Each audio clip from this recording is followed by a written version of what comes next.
दोस्तों, इस वीडियो में हम बात करेंगे नॉन बैंकिंग फाइनेंशियल कंपनी यानी कि एनबीएफसी।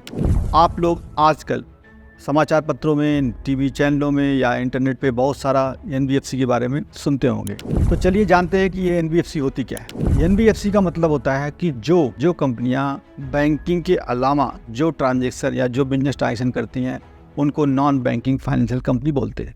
जैसे कि अगर बैंक की बात करेंगे तो बैंक आरबीआई द्वारा रेगुलेटेड और बैंकिंग रेगुलेशन एक्ट के अंतर्गत आता है, जो कि उसके पास बैंकिंग की बहुत सारी पावरें हैं। ब्रॉड लाइसेंस बैंकिंग लाइसेंस में मिलता है, जिसमें कि बहुत सारे रिस्ट्रिक्शंस होती हैं। तो बैंकों के लिए बहुत सारे चीज़ों में एक फ्लेक्सिबिलिटी नहीं होती है, या बहुत सारा उनका काम करने में जो आरबीआई के रेगुलेशंस है, बैंकिंग के रेगुलेशन है, थोड़े टाइट होते हैं। प्रोविजनिंग के नाम्स बोलिए या ऑपरेशनल के नाम्स बोलिए, या बहुत सारे जो प्रोडक्ट स्ट्रक्चरिंग करना है, पैसा लेना है पब्लिक का या पब्लिक को पैसा देना है, बहुत सारी चीज़ों में एक रिस्ट्रिक्शंस आरबीआई ने की हुई है।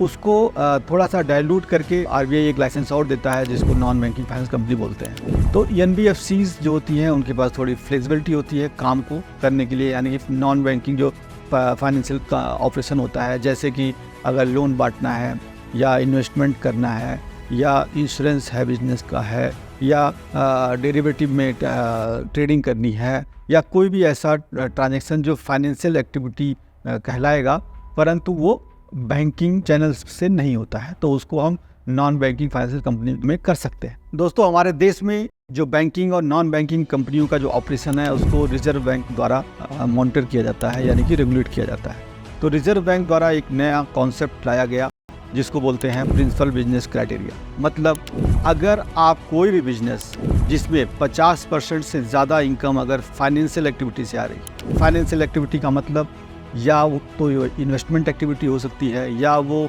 लोन के द्वारा या फाइनेंसिंग एक्टिविटी हो सकती है, या कोई भी फाइनेंशियल इंस्ट्रूमेंट में आप इन्वेस्ट करके अगर पैसा कमा रहे हैं, या कोई भी फाइनेंशियल ट्रांजेक्शन करके अगर आप पैसा कमा रहे हैं और आपका 50% से जो ज़्यादा इनकम है वो फाइनेंस एक्टिविटी से आ रही है, तो आपको एनबीएफसी का लाइसेंस लेना मैंडेटरी है और ज़रूरी है।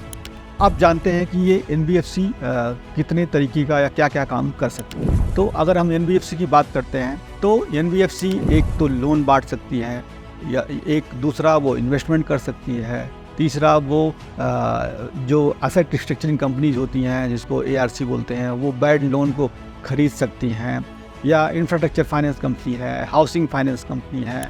ऐसे बहुत सारे अलग अलग तरीके का अलग अलग बिजनेस मॉडल के हिसाब से अलग अलग नॉन बैंकिंग फाइनेंशियल ऑपरेशन चलते।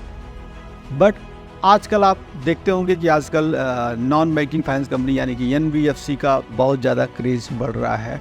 अगर आपने पिछले कोविड के बाद का अगर आप देखेंगे तो बैंकें अब जो भारत का जो क्रेडिट गैप है, यानी कि जो लोन लेने और लोन देने वालों के जो बीच की जो चीज़ें जो गैप है उसको बैंकें पूरा नहीं कर पा रही थी। तो उसमें एनबीएफसीज़ का रोल आगे आया, जिसमें एनबीएफसीज़ ने आगे बढ़कर लोन देने की जो प्रक्रिया है, यानी कि जिसके पास जहाँ तक बैंकें नहीं पहुँच पा रही थी, जहाँ पर क्रेडिट एक्सेस नहीं हो रहा था, तो वहाँ पे एनबीएफसीज़ ने उस क्रेडिट गैप को फिल किया।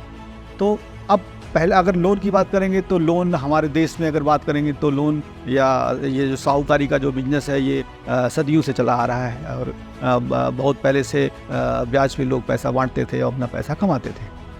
बट इसको सरकार ने, मतलब आरबीआई ने इसको रेगुलेट किया कि अगर आपको ब्याज का धंधा करना है, यानी कि आपको पैसा दे के पैसा कमाना है, तो इसके लिए अगर आप रेगुलेटेड रहेंगे तो आपका पैसा सेफ रहेगा। यानी कि जैसे कि अगर आप किसी को पैसा उधार दे देते हैं, अगर वो पैसा नहीं देता है तो आप उसको रिकवरी के लिए आपके पास कोई लीगल फोर्स यानी कि कोई कानूनी तरीका नहीं है कि जिससे आप पैसा उसका वसूल कर पाएँ।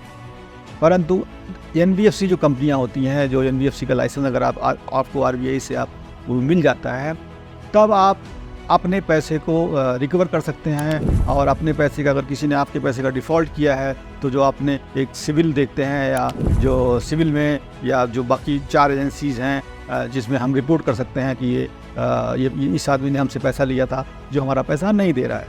तो जब हम ये रिपोर्ट कर देते हैं तो उसको आगे लोन लेने में समस्या होगी, या हम लीगल राइट से इन्फोर्स करके वो पैसा को वसूल कर सकते हैं। तो इसलिए आरबीआई एक रूल लेके आई कि अगर आप फाइनेंशियल एक्टिविटी करते हैं तो आपको एनबीएफसी का लाइसेंस लेना ज़रूरी है। अब ये तो मैंने पहले बात करी लोन की, बट अगर आपको इन्वेस्टमेंट भी करना है, यानी कि आपको अगर आपको किसी स्टार्टअप में इन्वेस्टमेंट करना है, शेयर मार्केट में इन्वेस्टमेंट करना है, या किसी भी फाइनेंशियल इंस्ट्रूमेंट में इन्वेस्टमेंट करना है और आपको 50% इनकम आपकी इन्वेस्टमेंट एक्टिविटी से आ रही है, तब भी आपको NBFC का लाइसेंस लेना जरूरी होता है, जिसको हम इन्वेस्टमेंट कैटेगरी का टाइप 1 का लाइसेंस बोलते हैं।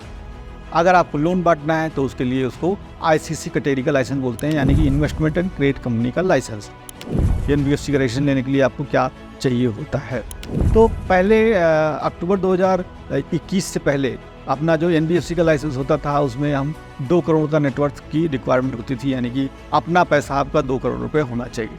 अक्टूबर 2021 के बाद गवर्नमेंट ने चेंज किया कि आपको जो पुरानी NBFC भी हैं उनको भी 2025 तक उसको 5 करोड़ रुपए करना है और 2027 तक उनको 10 करोड़ रुपए का नेट ओन फंड लाना है, यानी कि अपना पैसा आपका 2025 तक 5 करोड़ होना चाहिए और 2027 तक 10 करोड़ रुपया होना चाहिए। तो बात करते हैं, अगर आप नया लाइसेंस लेने जाते हैं तो आपको एक प्राइवेट लिमिटेड कंपनी बनानी पड़ेगी या लिमिटेड कंपनी बनानी पड़ेगी, डिपेंड अपॉन कि आप किस स्ट्रक्चर में जाना चाहते हैं। और उसमें आपका एक ऑब्जेक्टिव क्लियर होना चाहिए कि आपको क्या करना है, यानी कि आपको अगर लोन का बिजनेस करना है या इन्वेस्टमेंट करना है तो आपको उसमें लिखना होगा। तो अब मैं बताता हूँ कि इसमें एक मोटे तौर पे बताता हूँ कि NBFC का लाइसेंस लेने के लिए आपको क्या क्या ज़रूरतें होती हैं। तो सबसे पहले जैसे मैंने बताया, आपको एक प्राइवेट लिमिटेड कंपनी या लिमिटेड कंपनी बनानी होगी जिसका ऑब्जेक्टिव आपका क्लियर होना चाहिए। आप इन्वेस्टमेंट कंपनी बना रहे हैं या लैंडिंग कंपनी बना रहे हैं। अगर लैंडिंग कंपनी बना रहे हैं तो आपको 10 करोड़ रुपए आपको FD करना पड़ेगा। उस FD के साथ आपको 2 उसमें जो डायरेक्टर चाहिए, एक बैंकर चाहिए। आपको बैंकर का मतलब कि जिसको एक्सपीरियंस होगा लैंडिंग का बिजनेस करने का, जो आप काम करने जा रहे हैं उसका एक्सपीरियंस होना चाहिए। तो आपका 2 डायरेक्टर या डायरेक्टर बैंकिंग एक्सपीरियंस के होंगे, या आप उसके अलावा एक बैंकर को लेके आएंगे। उसके अलावा आपके पास एक बिजनेस प्लान होना चाहिए कि आप ये बिजनेस करने जा रहे हैं उस पर पैसा कैसे कमाएंगे, वो पैसा कहाँ लगाएंगे, किस तरीके से कमाएंगे, कितना ब्याज पे पैसा बांटेंगे, कैसे वसूलेंगे, वो सारा एक बिजनेस प्लान में लिखा होगा। एक रिटर्न बिजनेस प्लान भी होगा और एक फाइनेंशियल बिजनेस मॉडल भी होगा। उसके अलावा जो शेयर होल्डर बन रहा है उसकी कैपिटल क्लीन होनी चाहिए, यानी कि उसका पैसा जो भी जहाँ से वो ला रहा है वो लोन लेके नहीं ला रहा हो, ये इंश्योर करना पड़ेगा आपको। अगर आप NBFC यानी आप लोन बांटने का बिजनेस करने जा रहे हैं तो आपका पैसा अपना होना चाहिए, ना कि कहीं से आप लोन लेके आ रहे हैं। आपका पैसा क्लीन होना चाहिए, किसी में इनलीगल एक्टिविटी से नहीं आया होना चाहिए। आपका प्रोफाइल क्लीन होना चाहिए, यानी कि जो दोनों डायरेक्टर बनने जा रहे हैं उनका सिविल रिकॉर्ड यानी क्रेडिट रेटिंग जो है उनकी ओके होनी चाहिए। उनके पास कोई पुलिस का केस नहीं होना चाहिए, पॉलिटिकल बैकग्राउंड नहीं होना चाहिए, या मतलब टोटल फाइनेंशियली रूप से आप एकदम क्लीन आपकी प्रोफाइल होनी चाहिए। तो मेजरली मैंने आपको बताया कि आपको एक private limited company with 10 crore रुपए के साथ, और आपको 2 डायरेक्टर, एक बैंकर, और उसके अलावा आपको बिजनेस प्लान और आपका कैपिटल क्लीन। तो ये अगर आप देखेंगे तो बेसिक रिक्वायरमेंट ये हैं। और बाकी अगर आप बात करेंगे डॉक्यूमेंटेशन की तो उसमें बहुत सारे डॉक्यूमेंट और जाते हैं साथ में, जैसे बैंकर सर्टिफिकेट और बहुत सारे डॉक्यूमेंट जाते हैं, तो वो हम बाद में डिस्कस कर सकते हैं। और भी अधिक जानकारी के लिए आप मुझसे संपर्क कर सकते हैं या आप मुझे YouTube पे कमेंट कर सकते हैं। Thank you.